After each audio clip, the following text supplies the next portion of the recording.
Hello aspirants, welcome back to SK tutorials. మనకు ఇప్పుడు రాబోయే 2026 కానిస్టేబుల్ ఎగ్జామ్స్లో అలాగే టీజీపీఎస్సీ కండక్ట్ చేసే ఏడబ్ల్యూ లాంటి ఎగ్జామ్స్లో ఇంపార్టెంట్ బిట్ ఖచ్చితంగా నేను ఎక్స్పెక్ట్ చేస్తుంది 1 మార్కు ఈ గద్దర్ అవార్డ్స్ నుంచి ఉంటుంది. ఎందుకు ఉంటుందంటే సార్, బీఆర్ఎస్ గవర్నమెంట్ ఉన్నప్పుడు ఈ యుద్ధ నౌక మన గద్దర్ గారిని ప్రగతి భవన్ బయట ఒక 3 గంటలు ఉంచినప్పటిది అది కాంట్రవర్సీ అయింది. ఇన్ఫర్మేషన్ లోపలిదాకా వెళ్ళిందా, ఆయన వచ్చిండు రాలేదు అనేది పక్కన పెడతాం. బట్ ఆయన 3 గంటలు అక్కడే ఉన్నాడు. దాని రిలేటెడ్గా ఏదో పత్రం పట్టుకపోయిండు, బయటనే కూర్చోబెట్టిళ్ళు, లోపలికి రానియలేదు. అయితే దీని మీద పెద్ద కాంట్రవర్సీ అయింది, దుమారం లేపిళ్ళు. తర్వాత మన గవర్నమెంట్ అనేది మారిపోయింది, కాంగ్రెస్ గవర్నమెంట్ వచ్చింది. కాంగ్రెస్ గవర్నమెంట్ వచ్చినాక రావడానికి ముందే ఎన్నికల ప్రచారంలో వాళ్ళు దేన్ని యూజ్ చేసుకున్నారు అని అంటే, మాట్లాడడానికి ఎప్పుడైనా అపోజిషన్ అనేది ఖచ్చితంగా వేలెత్తి చూపెట్టాలి, అది అపోజిషన్ అనేది ఉండాలి, అది ప్రజాస్వామ్యబద్ధం. వాళ్ళు ఏం చెప్పిందంటే, మన తెలంగాణ అంటే బ్రాండ్ అంబాసిడర్ లాంటి గద్దర్నే ప్రగతి భవన్ బయట 3 గంటలు కూర్చోబెడితే నార్మల్ ప్రజానికాన్ని వాళ్ళు ఎట్లా చూస్తారు, ఇది ఒక దొరల పాలన అనే యాంగిల్లో తీసుకెళ్ళి ప్రచారం చేసింది. తర్వాత గవర్నమెంట్ కూడా మారింది, కాంగ్రెస్ గవర్నమెంట్ వచ్చేసిన తర్వాత ప్రగతి భవన్ చుట్టూ ఉన్న కంచెల్ లాంటి పెద్ద పెద్ద బ్యారికేడ్లు ఏవైతే ఉన్నాయో వాటిని కూడా ఊలగొట్టేయడం జరిగింది. లోపల అందరికీ రావచ్చు అన్నట్టుగా కూడా వాళ్ళు ఈ ఇన్ఫర్మేషన్ ఇవ్వడం జరిగింది. అదంతా మనం చూసినాం. ఇక్కడ పాయింట్ ఏంటంటే, ఆ కాంట్రవర్సీ అనేది కూడా ఇప్పుడున్న కాంగ్రెస్ గవర్నమెంట్కు ఎంతో కొంత యూజ్ అయింది వాళ్ళు అధికారంలోకి రావడానికి. అయితే ఇక్కడ ఏమైంది, ఇలా ఒక స్టేజ్ వరకు వెళ్ళిపోయిన తర్వాత గద్దర్కు ప్రాముఖ్యత పెరిగింది. ఇక్కడ గద్దర్కి లాజిక్గా చెప్పాలంటే ప్రాముఖ్యత పెరిగింది. నంది అవార్డ్స్ రిలేటెడ్గా నంది అవార్డ్స్ అనే పేరును లేపేసి ఆంధ్రప్రదేశ్లో నంది అవార్డ్స్ అన్నట్టుగానే ఉన్నది కాబట్టి మళ్ళీ రెండో పేరు సేమ్ పేరు ఎందుకు అని దానికి ఒక పేరు పెడితే బాగుంటుందనే ఉద్దేశంతో గద్దర్ అవార్డ్స్ అని పెట్టేసి మనకు ఇక్కడ తెలంగాణలో అవార్డ్స్ ఇస్తున్నారు. ఇలాంటి పాయింట్ ఆఫ్ వ్యూలో ఇంత హిస్టరీ ఉన్నప్పుడు ఆ పేరు పెట్టడానికి, కాబట్టి గద్దర్ అవార్డ్స్ నుంచి ఇప్పుడున్నది కాంగ్రెస్ గవర్నమెంట్ కాబట్టి దాని రిలేటెడ్గా ఒక క్వశ్చన్ ఖచ్చితంగా అడుగుతారు. ఎందుకంటే కిందున్నోడు ఎప్పుడైనా కూడా రాజుకు లేకపోతే వాళ్ళ సార్కు ఫుడ్ పెట్టడానికి పాజిటివ్గానే ఉండాలి, అది ఎవరైనా కూడా. ఇప్పుడున్న గవర్నమెంట్కు పాజిటివ్గానే ఎంతో కొంత యాంగిల్లో మనకు పేపర్ అనేది రెడీ అవుతుంది. అది గుర్తుపెట్టుకోండి, ప్రాక్టికల్ నాలెడ్జ్. నువ్వు హిస్టరీ చదివితే అదే తెలుస్తుంది. రాజు కింద ఉన్నోడు ఎప్పుడైనా కూడా రాజుకి ఎగైనెస్ట్గా రూపాయి రాయడు బుక్లో రాసేటప్పుడు, ఎందుకంటే ఫుడ్ పెట్టేది రాజే కదా. మళ్ళీ రాజుకి ఎగైనెస్ట్గా రాస్తే వాళ్ళకు ప్రాబ్లమ్స్ వస్తాయి అనేది వాళ్ళకు కూడా తెలుసు. అట్లాంటి టైంలో ఇప్పుడు ఈ సీట్లలో కూర్చోబెట్టుకునేటోళ్ళు కూడా గవర్నమెంట్ ఎప్పుడైనా ఏం చేస్తారంటే వాళ్ళకు అనుకూలంగా ఉన్న వాళ్ళని కూర్చోబెట్టుకుంటుంది. అట్లాంటప్పుడు ఆ హోదా దాకా ఎవరైనా గవర్నమెంట్కి అనుకూలంగా ఉన్న పర్సన్ లాంటి వాడు ఉంటే, కాంగ్రెస్ రిలేటెడ్ పర్సన్ లాంటి వాళ్ళు ఉంటే, దాని మీద పాజిటివ్ ఒపీనియన్ ఉంటే గద్దర్ అవార్డ్స్ నుంచి ఒక క్వశ్చన్ ఖచ్చితంగా అడగాలి. మరి అది రూల్ అంతే. ఓకే, కాబట్టి ఇప్పుడు ఈ గద్దర్ అవార్డ్స్ రిలేటెడ్గా కూలంకషంగా చూద్దాం. ప్రతి బిట్టు కూడా మీరు రాసుకోండి. ఓకే, ఖచ్చితంగా గద్దర్ అవార్డ్స్ రిలేటెడ్గా నిద్రలో లేపి అడిగినా మీరు చెప్పాలి, మళ్ళీ చెప్తాను, అంత ఇంపార్టెంట్. ఓకే, బేసిక్ ఫ్యాక్ట్స్ రిలేటెడ్గా ముఖ్యాంశాలు ఏమన్నా దీని రిలేటెడ్గా ఉన్నాయా అని అంటే ఒక్కసారి చెప్తున్నా. అవార్డు పేరేంటిది అని అంటే Telangana Gaddar film awards 2025. Okay, ఎవరి జ్ఞాపకార్థం ఇస్తామంటే పేర్లనే ఉన్నది కాబట్టి ప్రజాగాయకుడు గద్దర్ పేరు మీద ఇస్తున్నాం. ప్రజాగాయకుడు బిరుదు గుర్తుపెట్టుకోండి. ఓకే, నెక్స్ట్ ఈయన రిలేటెడ్ ఏమన్నా సాంగ్స్ ఉంటే కూడా ఈసారి చాలా చాలా ఇంపార్టెంట్, రాసి పెట్టుకోండి. ఇదివరకు మనం రీల్స్ కూడా చేసినాం, షార్ట్స్ కూడా చేసినాం. జ్యూరీ ప్రెసిడెంట్ ఎవరు లేదా చైర్మన్ ఎవరు అని అడగచ్చు. తమ్మారెడ్డి భరద్వాజ, చాలా ఇంపార్టెంట్. తమ్మారెడ్డి భరద్వాజ ఈ జ్యూరీకి. అవార్డుల ప్రధానోత్సవం ఉగాది పర్వదినాన్ని పురస్కరించుకొని హైదరాబాదులోని హైటెక్స్ కన్వెన్షన్ సెంటర్లో నిర్వహించిల్లు. ఉగాది అంటే కొత్త సంవత్సరం, కొత్త సాలు కాబట్టి ఆ టైంలో వీటికి కొత్తగా ఇచ్చేసినట్టుగా మీరు గుర్తుపెట్టుకోవాలి. హైటెక్స్లు ఇచ్చేసిల్లు, గుర్తుపెట్టుకోండి. Place important. Feature film category రిలేటెడ్గా ఉత్తమ చిత్రాలు ఏమన్నా ఉన్నాయా, ఆ కేటగిరీ ఫస్ట్ మనం చూడాలి.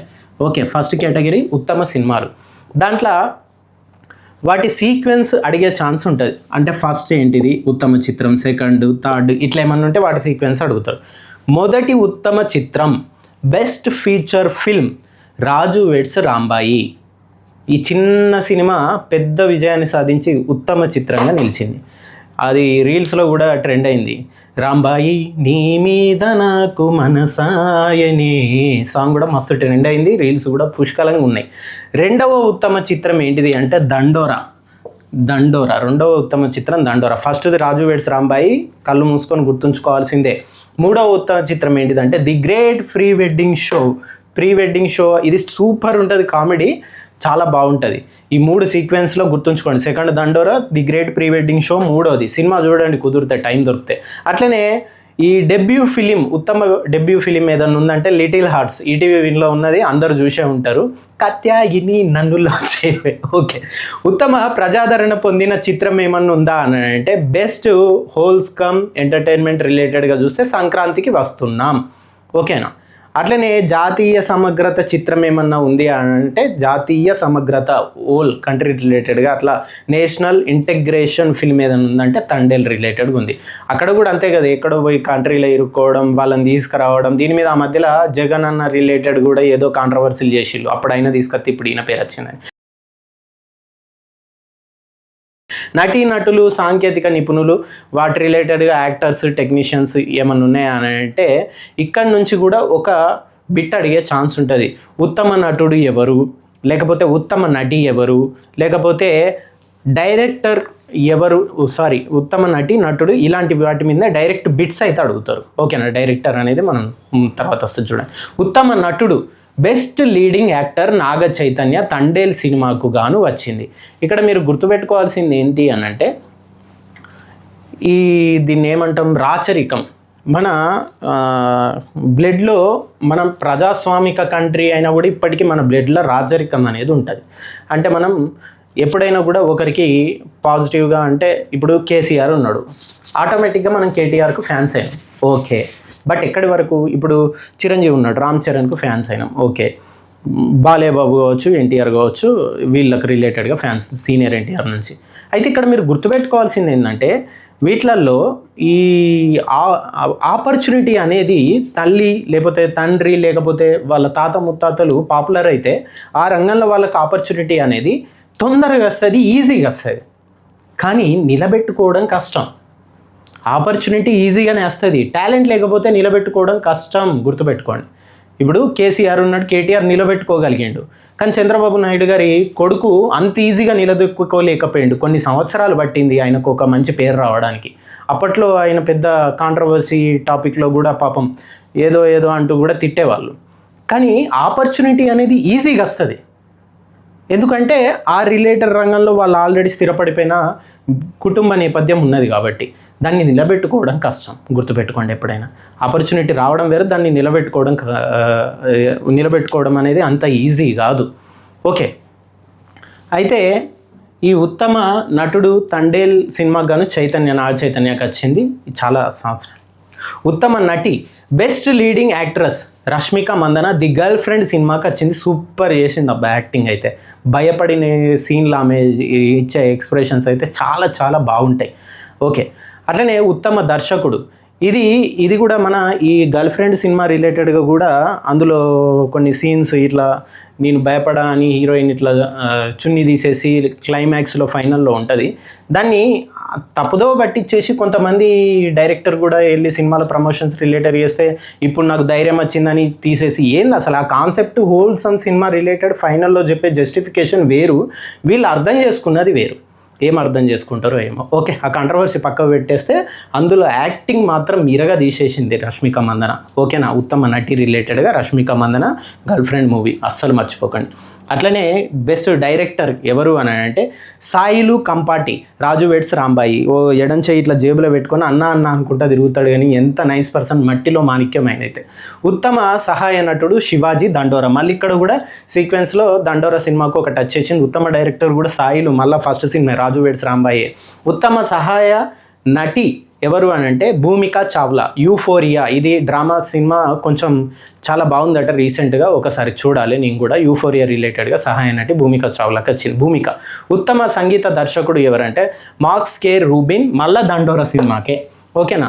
ఈ రిపీట్ అవుతాయి దండోరా, రాజు వెడ్స్ రాంబాయి, గుర్తుపెట్టుకోండి. అట్లనే ఉత్తమ గేయ రచయిత బెస్ట్ లిరిసిస్ట్ కుబేరా సినిమాకు నందకిషోర్కి వచ్చింది. ఇక్కడ మనం చెప్పుకోవాలి.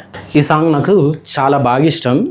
ఇప్పుడే చెప్పిన ఏంటిది ఉత్తమ గేయ రచయిత సాంగ్ ఏం రాసిండు నందకిషోర్ కుబేరా సినిమాకి గాని వచ్చింది. అందులో రాసిన పాట ఏంటిది అంటే నా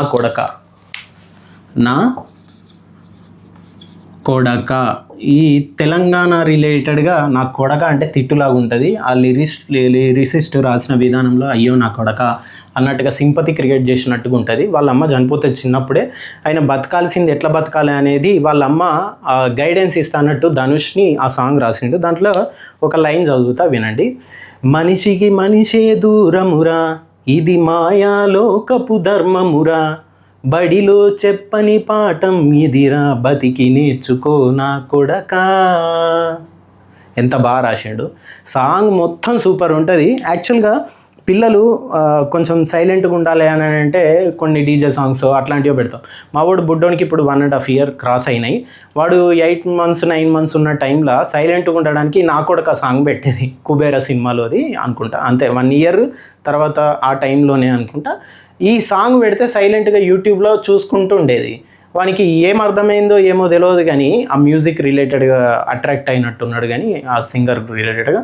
కానీ సాంగ్ ఏం రాసిండు అసలు. నువ్వు ఇప్పటివరకు ఆ సాంగ్ చూడకపోతే అవసరమైతే ఈ వీడియోని పాస్ చేసి ఫస్ట్ కుబేరా సినిమాలోది ఈ నా కొడక సాంగ్ వినేసి వచ్చి మళ్ళీ యూట్యూబ్ ఈ వీడియో చూడు. నీకు అప్పుడు ఆ రైటర్ గొప్పతనం అర్థమవుతుంది, ఏం రాసిండ్రా అనిపిస్తుంది. ఓకేనా?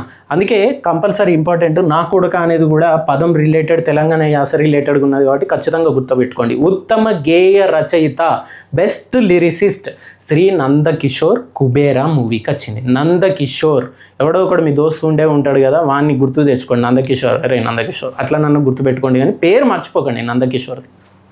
ఉత్తమ నేపథ్య గాయకుడు మేల్ సింగర్ ఎవరు అని అంటే అనురాగ్ కులకర్ణి మేల్ సింగర్, ఉత్తమ మేల్ సింగర్ నేపథ్య గాయకుడు అనురాగ్ కులకర్ణి. ఏం పాడిండు?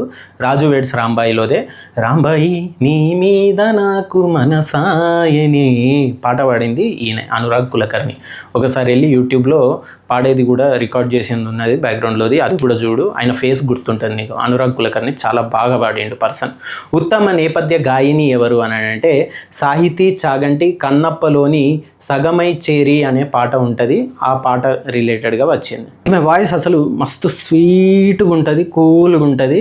ఈ బస్సులో ఎటన్నా ట్రావెల్ చేసేటప్పుడు ఈ సాంగ్ పెట్టుకొని విను, నీకు నిద్ర పడుతుంది, అంత కూల్గా ఉంటుంది. ఏది ఉత్తమ నేపథ్య గాయని ఎవరు అని అంటే కన్నప్ప సినిమాలో సగమై చేరి అనే పాట పాడిన సాహితీ చాగంటి అనేది గుర్తుపెట్టుకోండి. మనందరికి గుర్తుండేదే కదా చాగంటి గారు. ఓకేనా? ఈ పాట ఎంత బాగుంటుంది అంటే లిరిక్స్ కూడా టాక్ టాక్ టాక్ అన్నట్టు స్టాప్ అయి ఉంటాయి. సగమై చెరి సగమై ఇక నువ్వు నేను ఒక జగమై నీ జతగా అడుగేస్తున్నాను, ఇట్లా ఉంటుంది. టాక్ టాక్ టాక్ ఈ టైప్లో ఉంటుంది. చాలా కూల్గా స్వీట్గా ఏదో తేనెదాగి పాడినట్టుగా అనిపిస్తుంది అమ్మాయి గొంతు అయితే. అట్లాంటి పర్సన్ పేరు కూడా వీలైనంత వరకు గుర్తుంచుకోండి. ఓసారి పాట వింటే అబ్బా అనేది నీకు అర్థమైపోతుంది, నీకు గుర్తుండే ఛాన్స్ ఉంటుంది. చాగంటి అని గుర్తుపెట్టుకో, సాహితీ చాగంటి. ఆప్షన్స్లల్లో నువ్వు సినిమా ఆమె పేరు మొత్తం గుర్తుపెట్టుకోలేకపోయినా కూడా అట్లీస్ట్ చాగంటి అనేది మనం రెగ్యులర్గా వినేదే కదా. చాగంటి సాహితీ అని ఒకడిచ్చి ఇంకొక కాడ సుమా అని ఇంకొకరి పేరు అట్లా ఇచ్చినప్పుడు అట్లీస్ట్ చాగంటి అనేదన్నా గుర్తుంటే నువ్వు టిక్ పెట్టేస్తావు కదా. ఫుల్ నేమ్ గుర్తుంచుకోలేకపోయినా చాగంటి అనేదన్నా గుర్తుంచుకో. ఓకేనా? బట్ ఇక్కడ ప్రాబ్లం ఉంది. చాగంటి సాహితీ అని అన్నారు. 4th ఆప్షన్లో చాగంటి శ్వేత అంటే మాత్రం అప్పుడు నీకు 50-50 ఛాన్సెస్ అవుతాయి. నువ్వు ఇది పెట్టాలన్నా చూస్తావు. లక్కీగా ఇది పెట్టినావు అంటే ప్రాబిలిటీ 50-50లో నీకు 100% అవుతుంది. ఫస్ట్ చాగంటి అని గుర్తుపెట్టుకో, కుదిరితే చాగంటి సాహితీ అని మొత్తం గుర్తుపెట్టుకో. నెక్స్ట్ కేటగిరీ వైజ్గా చూస్తే విశిష్ట ఆత్మగౌరవ లైఫ్ టైం పురస్కారాలు, అంటే లైఫ్ టైం అచీవ్మెంట్స్ రిలేటెడ్గా అన్నట్టు, వాళ్ళు చేసిన సేవకు వాళ్ళ జీవితాంతం ఆ రంగంలో చేసిన వాటికి ఇచ్చే టైప్ అన్నట్టు, అంటే స్పెషల్ అండ్ హానరీ అవార్డ్స్ అని అంటాం కదా అట్లా. ఈ కాంపిటేటివ్ ఎగ్జామ్స్లో మ్యాచ్ ద ఫాలోయింగ్, ఇటు 1 2 3 4 ఇటు ABCDలు అని ఇచ్చి మ్యాచ్ ద ఫాలోయింగ్ అని ఇస్తూ ఉంటారు కదా.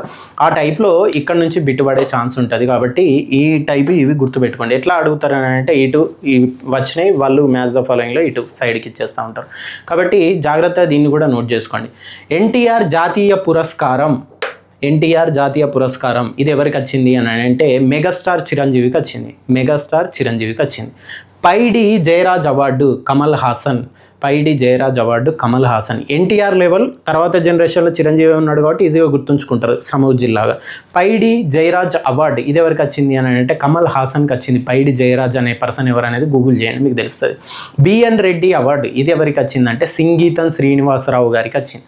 బిఎన్ రెడ్డి అవార్డు సింగీతం శ్రీనివాసరావు గారికి వచ్చింది, గుర్తుపెట్టుకోండి.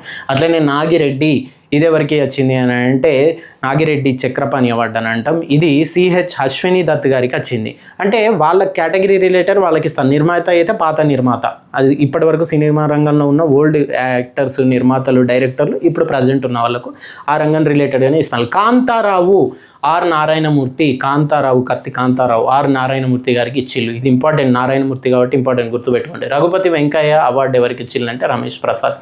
అట్లనే డాక్టర్ సి నారాయణ రెడ్డి, సినారే అని అంటాం కదా, అయిన రచనలు కూడా ఇంపార్టెంటే, రాసి పెట్టుకోండి ఎక్కడన్నా. సుద్దాల అశోక్ తేజ గారికి ఇవ్వడం జరిగింది. సుద్దాల అశోక్ తేజ ఏమన్నా పాటలు ఉంటే అవి కూడా ఇంపార్టెంట్, గుర్తుపెట్టుకోండి. అట్లనే అక్కినేని నాగేశ్వరరావు అవార్డు ఎవరికి వచ్చింది అని అంటే అక్కినేని నాగేశ్వరరావు అవార్డు ఫీమేల్లో మనకు జయసుధ గారికి ఇవ్వడం జరిగింది. అక్కినేని నాగేశ్వరరావు అవార్డు జయసుధకి ఇచ్చిళ్ళు. ఎన్టీఆర్ అవార్డు ఏమో చిరంజీవికి ఇచ్చిళ్ళు. నాగేశ్వరరావు నెక్స్ట్ లెవెల్ నాగేశ్వరరావు ఏమో జయసుధ గారికి వచ్చింది. ఇప్పుడు ప్రాక్టీస్ బిట్స్ ఇవి ఓవరాల్గా చూసిన దాంట్లో ఎట్లా అడిగే ఛాన్స్ ఉంటుందంటే తెలంగాణ గద్దర్ ఫిల్మ్ అవార్డ్స్ 2025 ప్రకారం ఉత్తమ చిత్రంగా ఎంపికైన సినిమా ఏంటిది అని డైరెక్ట్ అడిగితే ఫస్ట్ అక్కడి నుంచే అడుగుతాడు. ప్రిలిమ్స్ లెవెల్కు ఇట్లనే డైరెక్ట్గానే అడుగుతారు, వంకలు తిప్పి అడగడు, డీప్గా వెళ్ళాడు. రాజు వెడ్స్ రాంబాయ్ చాలా చాలా ఇంపార్టెంట్. ఓకే, ఈ పాట పాపులర్ అయింది, సినిమా పాపులర్ అయింది కాబట్టి మీకు గుర్తుండే ఛాన్స్ ఉంటుందిలే. ఎన్టీఆర్ జాతీయ చలనచిత్ర పురస్కారం గ్రహీత ఎవరు అని అంటే చిరంజీవి గారు, కొనిదెల చిరంజీవి అని ఇస్తాడు. అట్లనే తండేల్ చిత్రానికి గాను ఉత్తమ నటుడిగా గద్దర్ అవార్డు పొందిన పర్సన్ ఎవరు అని ఇట్లా డైరెక్ట్గా ప్రిలిమ్స్ లెవెల్లో అడుగుతారు నాగ చైతన్య. ఓకేనా? లేదు ఉత్తమ నటుడు అని అన్నాడు అని అంటే కొంచెం తర్వాత, అంటే సినిమా పేరు చెప్తే హీరో పేరు చెప్పడం ఈజీయే కాబట్టి తర్వాత లెవెల్కు ఉత్తమ నటుడు అని అంటే నాగ చైతన్య అనే పాయింట్ ఆఫ్ వ్యూలో ఉంటుంది, గుర్తుపెట్టుకోండి. నెక్స్ట్ టాపిక్, 70 మంది త్రివిధ దళాల సిబ్బందికి శౌర్య పురస్కారాలు ఇచ్చాయి. అసలు ఎవరెవరికి ఇచ్చిళ్ళు, ఏమేమి ఇచ్చిళ్ళు, ఎగ్జామ్ పాయింట్ ఆఫ్ వ్యూలో చూసిన తర్వాత దాని హిస్టరీ కూడా కొద్దిగా చూద్దాం.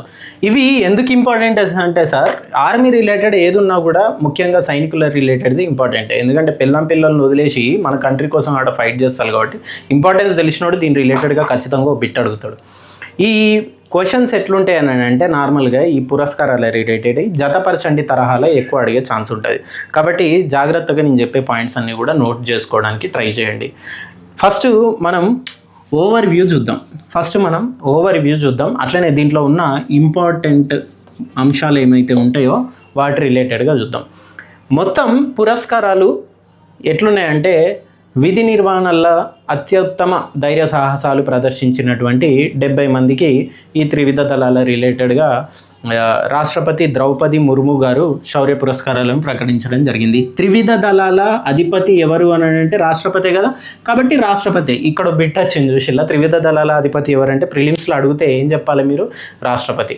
ఓకే, అయితే ఇందులో మరణానంతరం 6గురికి దక్కడం జరిగింది ఈ అవార్డులు అనేవి. ఎంపిక చేసిన వాటిలలో అవార్డుల వర్గీకరణ చూస్తే ఒకటి అశోక చక్ర ఉన్నది, 3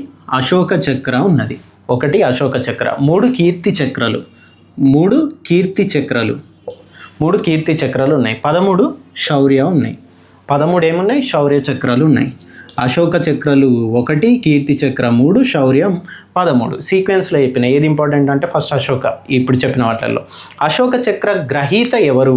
అత్యున్నత పురస్కారం అన్నట్టు ఇచ్చిన వాటిల్లో అత్యున్నత పురస్కారం అశోక చక్ర గ్రహీత అంటే మరి ఖచ్చితంగా ఇంపార్టెంట్ బిట్టే కదా, డైరెక్ట్ క్వశ్చన్ అడిగితే అడిగే ఛాన్స్ ఉంది ఇక్కడ నుంచి.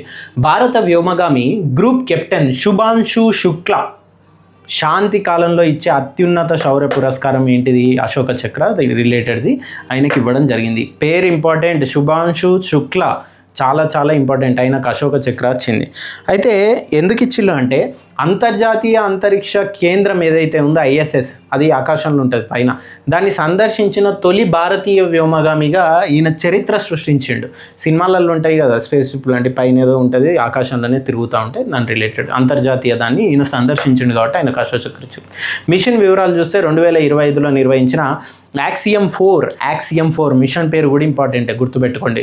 ఆ మిషన్లో భాగంగా 18 రోజుల పాటు ISSలో గడిపి విజయవంతంగా ఈయన ఈ యాత్రను పూర్తి చేసిండు. 18 రోజులు అంతరిక్షంలో ఉన్న ISSలోనే ఉండి కిందికి వచ్చిండు అన్నట్టు. కాబట్టి ఇంపార్టెంటే కదా ఈ పర్సన్. అట్లా సెలెక్ట్ అవ్వడం, ఇండియా తరపున వెళ్ళడం అనేది చాలా ఇంపార్టెంట్ కదా. చారిత్రక నేపథ్యం చూస్తే 1984లో రష్యా ఈ మిషన్లో కూడా తొలిసారిగా రాకెట్ శర్మ అంతరిక్షంలోకి వెళ్ళిండు. మళ్ళా మనకు 41 సంవత్సరాల తర్వాత ఆ ఘనత సాధించిన వ్యోమగామిగా ఈ శుభాంశు శుక్ల రికార్డు సృష్టించిండు. 41 సంవత్సరాల తర్వాత ఇంకొక వ్యోమగామి ఇండియా తరపున వెళ్ళిండు కాబట్టి పేరు చాలా చాలా ఇంపార్టెంట్, శుభాంశు శుక్ల. ఓకే, అట్లనే 3 కీర్తి చక్రాలని అనుకున్నాం. కీర్తి చక్ర గ్రహీతలు ఇది 2వ అత్యున్నత పురస్కారం. అయితే దీంట్లో మొత్తం 3 కీర్తి చక్రాలు ఇచ్చిందని అన్నాం, ప్రకటించిన దాంట్లో. గ్రూప్ కెప్టెన్గా మనకు ప్రశాంత్ బాలకృష్ణన్ నాయర్, ఈయన భారత సొంతంగా చేపట్టబోతున్నటువంటి మానవ సహిత అంతరిక్ష యాత్ర గగన్యాన్కు ఎంపికైన వ్యోమగామి.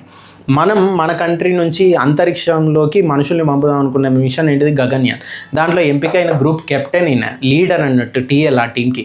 మేనేజింగ్ రిలేటెడ్గా చూసిన నాయర్ ఇంకొక ఇద్దరికి కూడా రావడం జరిగింది. ఆ 2 పేర్లు ఇస్తాను, బట్ ఈ పర్సన్ పేరు అయితే మర్చిపోకండి. అట్లనే శౌర్య చక్ర గ్రహీతలలో చూస్తే ముఖ్యమైన వ్యక్తులు ఎవరు అని అంటే మహిళా అధికారులు ఉన్నారు. చాలా చాలా చాలా ఇంపార్టెంట్. ఈ INSV తరణి అనే తెరచాప నౌక ఒకటి ఉంటుంది. దాంట్లో 8 నెలల పాటు ప్రపంచాన్ని చుట్టి వచ్చిన నౌకాదళ మహిళా అధికారులు lieutenant commander Dilna, lieutenant commander Rupa, వీళ్ళిద్దరికీ శౌర్య చక్ర ఇవ్వడం జరిగింది. 8 నెలలు తెరచాప పడవేసుకొని ప్రపంచం అంతా చుట్టచ్చిల్లంటే ఇద్దరు ఆడోళ్ళు ఉమెన్ పవర్ చూపెడతారు కాబట్టి వాళ్ళిద్దరి పేర్లు ఇంపార్టెంటే కదా.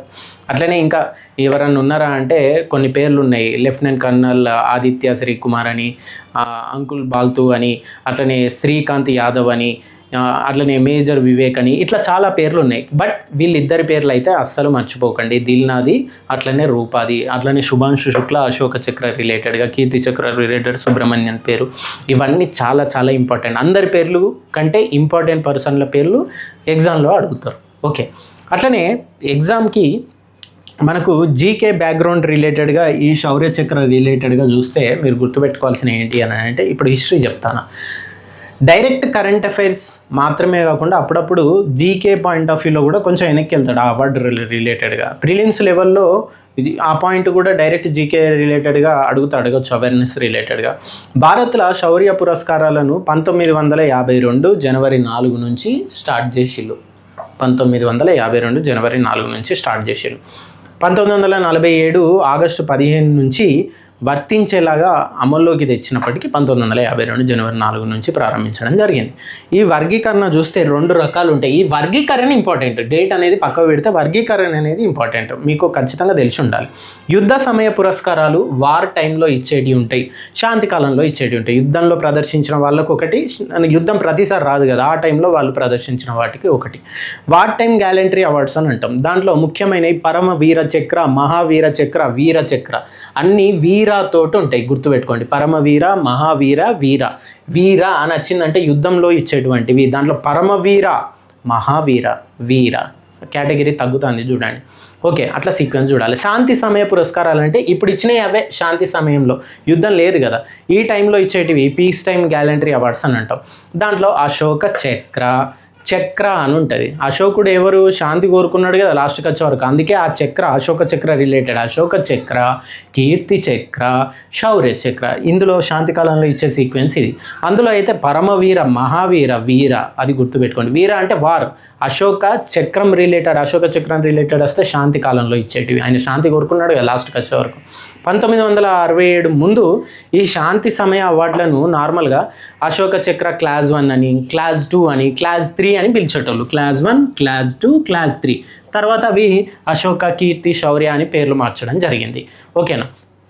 ఇప్పుడు ఎగ్జామ్ పాయింట్ ఆఫ్ వ్యూలో reasoning and quick practice bits చూస్తే ఎట్లా అడిగే ఛాన్స్ ఉంది అని అంటే డైరెక్ట్ క్వశ్చన్సే ఎక్కువ అడిగితే ఎట్లా అడగచ్చు.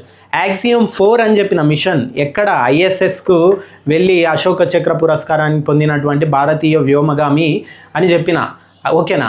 ఆ యాక్సియం 4 అనేది కూడా మనకి ఇంపార్టెంటే. సమాధానం ఎవరు ఆ పర్సన్ అని అంటే గ్రూప్ కెప్టెన్ శుభాంశు శుక్లా, గుర్తుపెట్టుకోండి Ashoka. Okay, group captain Shubhanshu Shukla చాలా చాలా ఇంపార్టెంట్. 41 ఏళ్ళ రికార్డుని బ్రేక్ చేసిండు, మళ్ళీ 2వ పర్సన్ కాబట్టి. అట్లనే రాకేష్ శర్మ తర్వాత మళ్ళీ 41 సంవత్సరాల తర్వాత ఈయన వెళ్ళి వచ్చిండు. అట్లనే డైరెక్ట్ అడగచ్చు, 41 సంవత్సరాల తర్వాత అంతరిక్షంలోకి వెళ్ళి ఘనత సాధించిన వ్యోమగామి ఎవరు రాకేష్ శర్మ తర్వాత అని అంటే డైరెక్ట్ ఈ పురస్కారాలు రిలేటెడ్గా అడగకుండా అట్లా అడిగితే కూడా మీరు ఆన్సర్ ఏం చెప్పాలి, శుభాంశు శుక్లా అని అనాలి. శాంతి సమయంలో ఇచ్చే 2వ అత్యున్నత శౌర్య పురస్కారాలు ఏంటి అని అంటే కీర్తి చక్ర, గుర్తుపెట్టుకోండి. శాంతి సమయంలో ఇచ్చేటి అవే కదా. మనం చూసుకుంటే ఈ కీర్తి చక్ర ఇవన్నీ కూడా అత్యుత్తమ పురస్కారాలలో మనకు ఇంపార్టెంట్ అయిపోతాయి. ఓకే, ఎక్కడుంది శాంతి సమయంలో ఇచ్చే అత్యున్నత పురస్కారాలలో అశోక చక్ర, కీర్తి చక్ర, శౌర్య చక్ర అన్నాం. దాంట్లో అశోక చక్ర అనేది ఫస్ట్ పాయింట్ మీరు గుర్తుపెట్టుకోవాలి. అట్లనే ఈ శౌర్య చక్ర పొందిన నౌకాదళ మహిళా అధికారులు ఎవరు ఐఎన్ఎస్లో మొత్తం ప్రపంచాన్ని చుట్టొచ్చిన వాళ్ళు అని అంటే లెఫ్టినెంట్ కమాండర్ దిల్నా, అట్లనే లెఫ్టినెంట్ కమాండర్ రూపా. ఈ టైప్లో డైరెక్ట్ క్వశ్చన్స్ అడిగితే ఈ టాపిక్ నుంచి అడగచ్చు, గుర్తుపెట్టుకోండి. బట్ ఇక్కడ వెళ్ళిన పర్సన్ ఎవరైతే ఉన్నారో 41 ఏళ్ళ తర్వాత, ఆయన కంటే నాకు ఎందుకో ఈ ఇద్దరు ఆడోళ్ళు గొప్ప అనిపిస్తాను. రూపా అండ్ దిల్నా కమాండర్స్. ఎంతైనా 8 నెలలు సముద్రం మొత్తం ప్రపంచాన్ని చుట్టేసి తెరచాప పడ మీద వచ్చిళ్ళు అని అంటే గ్రేటే కదా. ఇద్దరు ఆడోళ్ళు ఎంత ధైర్య సాహసాలు ఉండాలి. ఇంట్లో చూస్తూ ఉంటాం మన అక్క చెల్లెల్లో అమ్మను ఎట్లుంటుంది బొద్దింక చూస్తేనో కొంతమంది మన ఈ బల్లిని చూస్తూనే భయపడుతూ ఉంటారు. అట్లాంటిది ఇద్దరు లేడీస్ 8 నెలలు కంటిన్యూగా తిరిగేసి వచ్చిందంటే అట్లాంటి వాళ్ళని ఆదర్శంగా తీసుకోవాలి. ప్రిపేర్ అయ్యేటోళ్ళు కూడా అట్లాంటి వాళ్ళని ఆదర్శంగా తీసుకోండి. ఓకే.